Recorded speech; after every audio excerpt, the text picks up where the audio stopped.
Hello Camille. Bonjour Jessica. Bon, nous voici pour ce petit échange retour de suivi aujourd'hui. Ouais. On va parler un petit peu de ton parcours rapidement, mais tu as tellement de choses intéressantes à partager que je trouve que c'était très, très important qu'on le fasse, ce partage. Alors toi Camille, tu as 32 ans, tu vis en région parisienne et tu es infirmière et ça fait un petit moment qu'on travaille toutes les 2. Alors j'aimerais savoir pour commencer, quelle était ta situation avant qu'on commence? Comment tu te sentais? Dans quoi tu étais? Dans quelle énergie tu étais? Raconte un petit peu. Alors, bah, déjà, j'ai commencé, le programme il y a 2 ans, donc j'avais 30 ans. Au niveau de ma situation, j'étais, franchement en dépression totale, pour être honnête. Je ressentais un profond sentiment de solitude, donc j'avais une rupture très difficile à l'âge de 25 ans, qui m'avait rendue super triste. J'avais, donc pendant de mes 25 ans à mes 30 ans, j'étais infirmière de nuit, donc je travaillais beaucoup. J'attendais impatiemment, qu'arrivent, les week-ends pour sortir.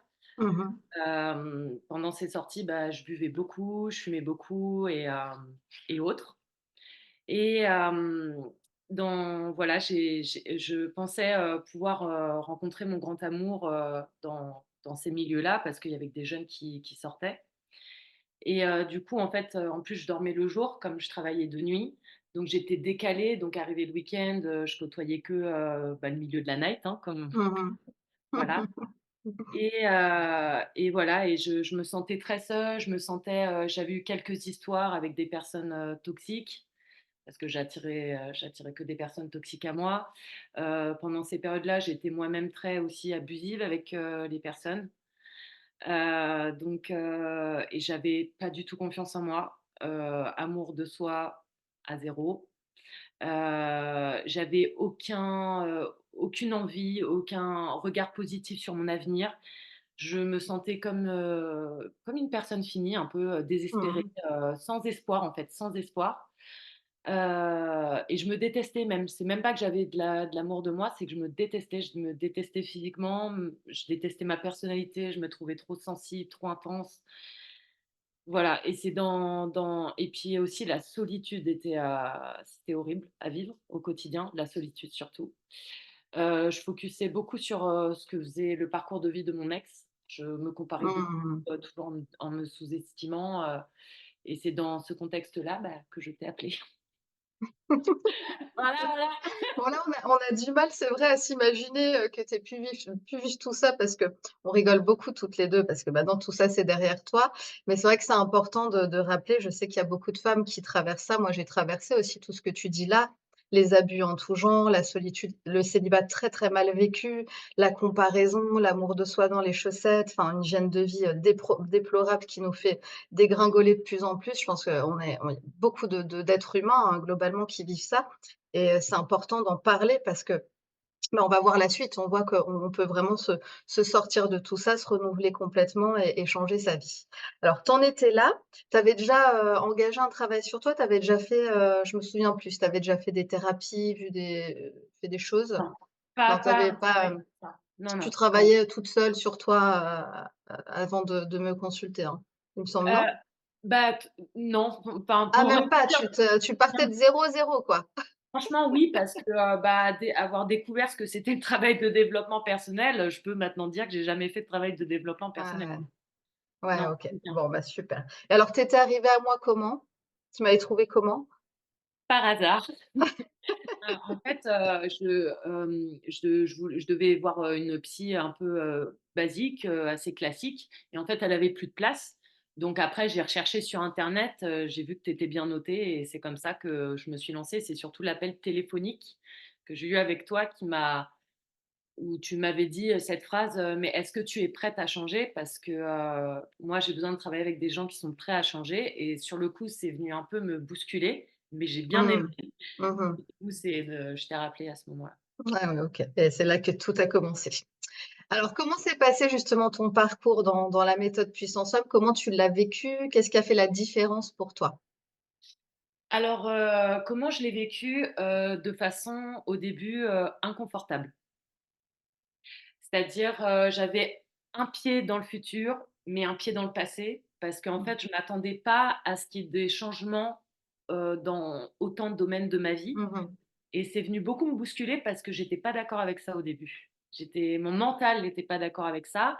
Moi, j'avais ce côté-là, des croyances très ancrées sur, le fait que, voilà, je la fête, c'est le fun, c'est la joie, c'est les rencontres, moi, je suis quelqu'un de rock and roll et je voulais pas enlever ce manteau-là de Ouais. nana rock'n'rolla et tout. Je m'étais fait vraiment cette identité-là. Mmh, mmh, mmh, J'adorais en plus, qui me protégeait beaucoup, qui me rendait forte et puis le côté où on commence à attaquer même l'entourage, on doit faire le tri dans l'entourage, dans notre alimentation, ce qu'on fait, dans la semaine, au niveau du sommeil.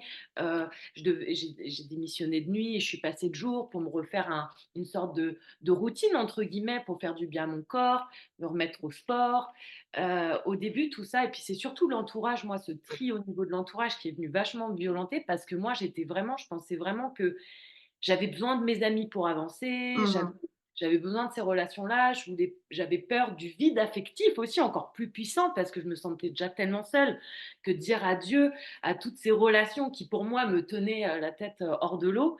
Leur dire au revoir, c'était inconcevable au début et puis je me suis dit pendant un moment donné dans la thérapie, je suis là: «Mais en fait, là j'ai l'impression que c'est encore pire qu'avant». Et sur le coup, je pensais vraiment ça, donc j'ai Ouais, fait résistance et tout, ouais. avant là de avant que ça commence à devenir intéressant. Ouais, avant de passer un palier. En fait, tu as pas dit au revoir à ta vie, tu as pas dit au revoir à des amis, tu as dit au revoir, à tous les abus, en fait, que tu vivais et que tu perpétuais et que tu acceptais. Hein, quand on fait ce travail-là où justement on identifie, on choisit de devenir consciente de comment on vit, quels choix on fait au quotidien et qu'est-ce qui drive ça comme programmation surtout parce que les programmations, pour 90 elles sont inconscientes, hein, donc tu les vois pas, tu es juste en pilotage automatique et là, le travail c'est de devenir consciente de tout ça, bah, forcément, là, ça crée un effroi et tu dis: «Waouh, mais oui, mais en fait, là, je suis dans un total abus, un total désamour de moi, une autodestruction» et comme tu dis, je suis, très entourée, mais finalement tellement seule, hein, parce que c'est pas des relations nourrissantes, c'est pas un boulot nourrissant, il y a pas de projet, il y a pas de liens, vraiment, qui me tiennent, de projets, de choses qui me tirent vers le haut. Et donc dire au revoir à tout ça et à cette identité, c'est vrai que ça peut être très inconfortable. On passe tous par ça. Quand on travaille sur nous, on doit, vraiment se débarrasser d'anciennes peaux, d'anciennes parts, qui n'ont plus lieu d'être si on veut, évoluer et changer notre vie pour le meilleur, quoi. Donc ça, c'était la phase inconfortable, hein. On a une zone de turbulence, ça arrive souvent. Et puis Ouais. ensuite, qu'est-ce qui s'est passé? Tu en es où aujourd'hui, en fait, là? C'est quoi le bilan? Bah, le moment où j'ai, «accepté» entre guillemets, cette phase de un peu de retour à moi-même, en fait, qui a été quand même aussi, assez moi je dirais courte maintenant, mais qui à mes yeux Mmh. était assez longue. C'est là qu'on commence à reconnecter, à son corps, vraiment à son esprit, à voir plus clair et tout. Et du coup, là, j'ai commencé à, même physiquement me sentir mieux. Donc j'ai commencé à bien manger, m'intéresser à l'alimentation Mmh, alors mmh, que je mmh. mangeais très, très mal avant. D'ailleurs, Mmh. j'avais des compulsions alimentaires, beaucoup. J'ai commencé à m'intéresser à l'alimentation, à dormir mieux la nuit, du coup à avoir un regain d'énergie, à vouloir travailler sur mon corps aussi, sur mon physique. J'ai voulu devenir plus belle, croire aussi à apprendre, chaque jour, je travaillais devant le miroir et tout pour apprendre à m'aimer, à me sentir belle. J'ai quand au niveau de l'entourage, j'avais commencé donc à faire le ménage et tout s'est fait petit à petit, hein, pas du jour au lendemain. Je Mmh. me suis pas réveillée en mode: «OK, maintenant c'est bon». Tout ça s'est fait petit à petit.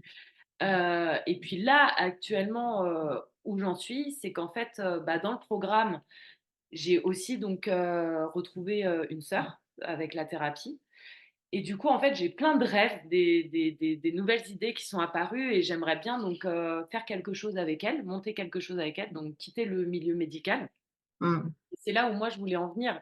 C'est que, ce programme, il va plus loin que l'amour. Il touche tous les domaines puisque, en fait, avec le fait qu'on modifie notre état d'esprit, heu, Mmh. ça ça impacte toute notre vie. Ça impacte pas que l'amour. Donc, non seulement on retrouve l'amour de soi et donc le fait qu'on peut aussi potentiellement rencontrer le grand amour, mais aussi que quand on retrouve l'amour de soi, on peut aussi, bah, se lancer dans une nouvelle carrière professionnelle. On peut, aussi, Travailler sur son physique, plus je vieillis et plus je peux travailler sur mon physique et plus je peux devenir belle. Enfin, il y a un impact vraiment dans tous les domaines et puis aussi Mmh.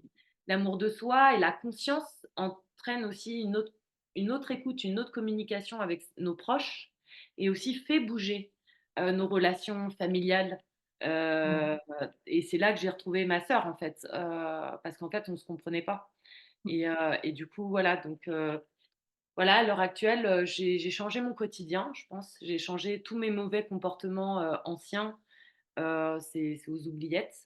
Je pense que j'embrasse, chaque jour un peu plus la nouvelle identité que j'ai, Mmh. auquel je m'attendais pas et voilà, c'est que et du coup j'ai des nouvelles envies et des nouveaux rêves et ça grandit en fait toujours plus. Mmh. Ouais, toi, tu as opéré vraiment un changement incroyable. Ton parcours, il est assez fou. On en parlait juste avant, mais c'est vrai que tout a changé dans tous les domaines et c'est ce que je dis souvent, tout est intriqué, tout est relié, tout bouge en même temps. Hein, donc c'est sûr que quand on choisit une porte d'entrée, par exemple le domaine amoureux, mais on va pas travailler avec le domaine amoureux. On sait que, tous les autres domaines de la vie vont bouger en même temps. C'est ce qui s'est passé pour toi au niveau de ta santé, de ton hygiène de vie. Bon, bah, tu as épuré, tes fréquentations, tu as choisi d'aller, vers d'autres personnes, d'ouvrir en fait ton champ à d'autres relations, à d'autres personnes et laisser tomber l'ancien, hein, qui t'allait plus du tout. Tu une reconversion, un projet avec ta sœur avec qui tu étais plus du tout en relation, même un déménagement, un changement de région. C'est incroyable, hein. Tu as ouvert vraiment toutes les portes là parce que, la base de ça, c'est j'accepte de recevoir parce que ça y est, je commence à m'aimer, je commence à m'estimer, je commence à me rebrancher au champ des possibles alors que j'étais dans un un espace extrêmement réduit, extrêmement limité, quoi. Hein et c'est ça le truc, qui est essentiel, c'est quand on a l'impression que notre horizon, il est limité, qu'on est un peu fini, que notre vie elle est merdique et qu'on va devoir s'en contenter. Ce genre de témoignage, ça sert à ça, c'est se dire: «Bon, bah, OK, en fait, malgré ma situation actuelle, alors qu'il y a pas grand chose qui va dans ma vie, je me sens mal». Je parle aussi de moi à l'époque, hein, je me sens hyper mal, il y a avec des casseroles, des blessures, des trucs à régler. J'ai pas d'argent, je suis pas dans la bonne carrière, j'ai pas d'amour, je me trouve, moche et cetera. Ben, en fait, un pas après pas, parce que j'engage ce grand travail de régénération interne, bah, tout peut changer. Toutes mes programmations erronées s'envolent au profit d'autres qui sont porteuses pour nous, pour notre vie et les portes s'ouvrent parce que, je le dis tout le temps, mais la vie, elle nous dit toujours oui. Un oui si on stagne, si on choisit la stagnation, la procrastination, si on choisit de pas s'occuper de nous, bah, bon, la vie, elle nous dit oui pour ça, et puis oui aussi pour l'évolution, la guérison, et ben, on est soutenu dans ce mouvement-là. C'est ce qu'on voit tout le temps, c'est important, pour moi de recevoir ce genre de témoignage. Tu l'incarnes complètement. On on rigole beaucoup de ça parce qu'il y a le feu de la joie là qui s'est rallumé en toi. Le champ des possibles qui est venu, à toi comme ça et qui se fait, facilement. C'est-à-dire qu'on peut sortir de la lutte, toujours lutter, toujours galérer et puis finalement se brancher sur une énergie qui est tellement plus douce, tellement plus facile pour soi. C'est magique. Bravo pour tout ton cheminement. Ouais, c'est comme si on avait une nouvelle personnalité, je pense, à la fin du programme. Des choses, en fait, qu'on ne connaissait pas en nous, dont on n'a pas conscience quand on est dans cette tourmente infernale où on a zéro Mmh. espoir et zéro solution. Quand on sort de ça, vraiment, parce qu'il y a un moment donné où on sort de ça, on se découvre vraiment un nouveau soi, quoi, bien plus Mmh, mmh, puissant mmh, mmh. et vraiment bien plus solide, même sur du long terme. Moi, je sens que je suis vraiment plus solide, quoi. Ouais, ouais, Ça, génial. c'est trop bien. Ça, c'est une sensation qui est géniale. Mmh mh. Je suis d'accord, vraiment passer de la femme qui se sent une toute petite chose fragile, vulnérable, en proie à ses souffrances, à ses traumas et à sa vie là actuelle qui va pas et puis faire grandir les ressources, faire grandir la sécurité intérieure, se sentir solide, sentir qu'on peut aller, hein, dans la vie, avoir du désir, avoir des projets sans trembler comme une feuille, à chaque fois qu'on veut faire un pas, ça c'est exceptionnel et c'est tout l'objet de Puissance Femme, hein, c'est faire grandir sa puissance, son intelligence émotionnelle et se brancher une bonne fois pour toutes, à la vie et à ses possibilités. Ouais. Alors s'il y avait, un mot de la fin pour toi, qu'est-ce que tu dirais, Camille? Qu'est-ce que tu qu'est-ce que tu aurais envie de dire aux femmes, qui nous écoutent et qui sont, elles, encore un peu bloquées dans une situation, dans un état? Heu, un conseil, bon déjà j'espère que, n'importe quelle femme. Moi, j'espère que vraiment c'est tellement on ressent tellement de la joie quand on s'est retrouvés que je souhaite à n'importe quelle femme de se retrouver. Déjà, pas juste pas j'ai envie que des femmes désespérées sortent du désespoir, vraiment. À l'ayant été, c'est un sujet qui me touche tout particulièrement, heu, Mmh. par amour, en fait.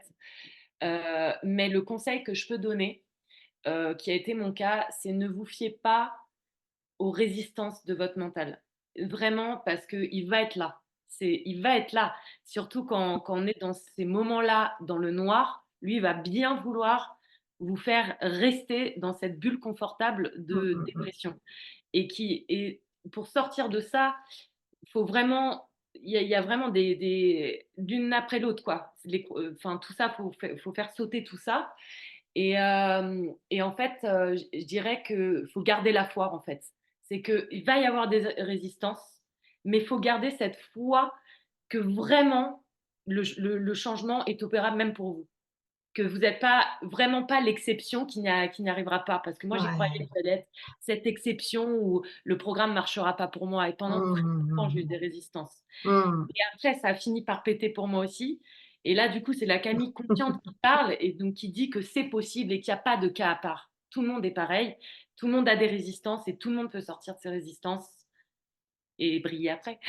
Mmh, mais c'est génial que tu soulignes ça parce que c'est vrai que c'est une croyance qui est très répandue. Moi, j'avais ça aussi, tu sais, la vraiment la peur, la croyance d'être incurable.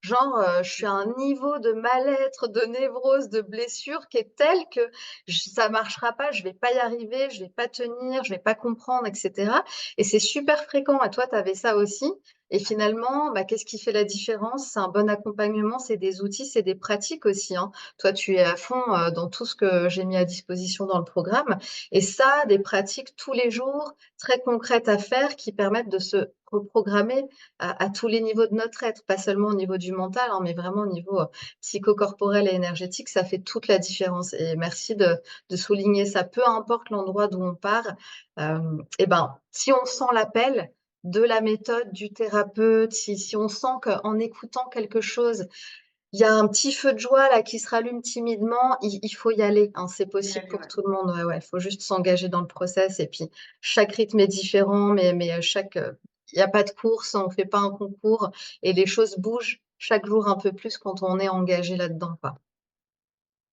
C'est ça. Eh ben, super. Est-ce que tu as un truc à rajouter, Camille?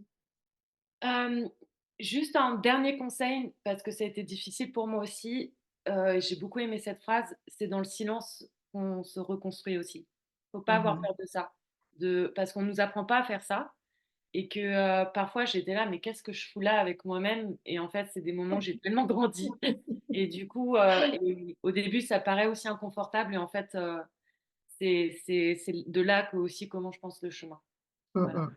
Bah, c'est venir à sa rencontre, se rencontrer pour rencontrer, les bonnes personnes, la bonne personne et pour rencontrer sa vraie vie, hein, et pas une vie, conditionnée, autoprogrammée, hein. C'est l'univers quand il bloque tout comme ça, c'est parce qu'il veut qu'on se rencontre, hein, qu'on se retourne vers nous, là, une bonne fois pour toutes et puis ensuite, ça sera possible avec l'extérieur et avec les autres. Mais effectivement, ça va passer par des temps avec soi, même, ça, il y a pas ça n'existe pas, hein, de d'essayer de se développer ou de se guérir en faisant l'impasse sur passer du temps avec soi. Je voulais te dire: «Je t'aime passionnément», mais vraiment Oh! sincère. Tu m'accompagneras toute ma vie, Jessica. Tu es celle qui a fait éclore la vraie moi. Ah, merci, c'est Franchement, gentil. tu peux vraiment te féliciter. Tes anges, ils sont trop stylés, tu es trop stylée. C'est moi, j'ai une connexion super avec toi et vraiment et pourtant, tu vois, ça fait 2 ans que tu me suis et du coup, Ouais, j'ai eu des hauts et des bas. Il y a eu des moments où tu voulais, voilà et on a eu des accrochages et tout. On n'a pas lâché. Tu m'as pas lâché et vraiment, je te serai toute ma vie reconnaissante. Toute ma vie, je prierai pour toi. Toute ma vie, je t'enverrai des bonnes ondes. Toute ma vie, je serai là. Je te dis, c'est merci. à n'importe quel moment, Jessica, je t'honorerai. Vraiment, tu es une âme qui m'a je vais essayer de pas pleurer, mais tu m'as sauvée, quoi. Tu m'as sauvée, Oh, Jessica. C'est vraiment quand je compare la Camille avant qui t'a appelée et là, quand on finit cet entretien, je te dis, j'ai conscience que je peux voler de mes propres ailes, mais tu m'as changé toute ma vie, quoi. Tu m'as sauvée. Tu m'as sauvée, Jessica. vraiment. Merci, merci, merci. Mais tu sais ce qu'on dit, qu'on se sauve, soi-même, hein. Moi, je t'ai apporté des choses, je t'ai apporté une autre vision, je t'ai apporté des outils, je t'ai apporté l'occasion de te connecter à autre chose. Mais c'est toi qui as saisi tout ça. Il y a des tas de gens à Ouais. qui on peut apporter tout ça et qui le saisiront jamais. Donc tu t'es sauvé toi-même parce que tu as saisi ce que moi je t'ai donné. Tu vois? Je suis un élément, un ingrédient sur ton chemin, duquel tu avais besoin, mais c'est toi qui as fait le job. Donc tu Sache que toute cette reconnaissance et cette fierté, évidemment, tu peux la retourner vers toi. Mais merci, je bien prends sûr, quand même. oui, bien sûr, mais prends-le et vraiment et puis tu m'as fait aussi retrouver une sœur, tu vois? Mmh. Ça c'est je pense, en tout cas dans le présent actuel, hein, quand si on parle du temps, c'est Ouais. vraiment là le truc que tu as créé dans l'immédiat, là, à ce moment-là, tu vois? Même si je sais que il y aura tout ce que tu as créé, il y aura un impact sur toute ma vie, toute mon existence. Mmh mh. Là, quand on ferme l'ordi, moi, c'est ça tu as réconcilié 2 sœurs, tu vois? Ouais, mais ça, c'est magnifique. Je suis tellement contente pour vous. C'est vraiment et ça, vraiment de la thérapie, c'est la chose à laquelle je m'attendais le moins. Je Mmh mh. m'attendais à rien, tu vois, de tout ça. Je m'attendais pas à autant de changements, autant de mouvements, autant d'upgrade, autant de prise de conscience. Mais là, tu vois, en fermant l'ordi avec toi, c'est vraiment là, on va lancer le projet avec ma sœur, quoi. Mmh, mmh mh. Et Ouais, ouais, ça y est, c'est le début de la nouvelle vie, hein. ouais, OK, bah, écoute, je te voilà, remercie, infiniment Camille pour ton témoignage, pour, tout ce que tout ce parcours avec toi qui a été extraordinaire, que j'ai adoré et puis j'adore je aussi. t'embrasse, je te souhaite le meilleur et je te dis à très vite. À très vite. Merci Jessica. À bientôt Camille. À bientôt.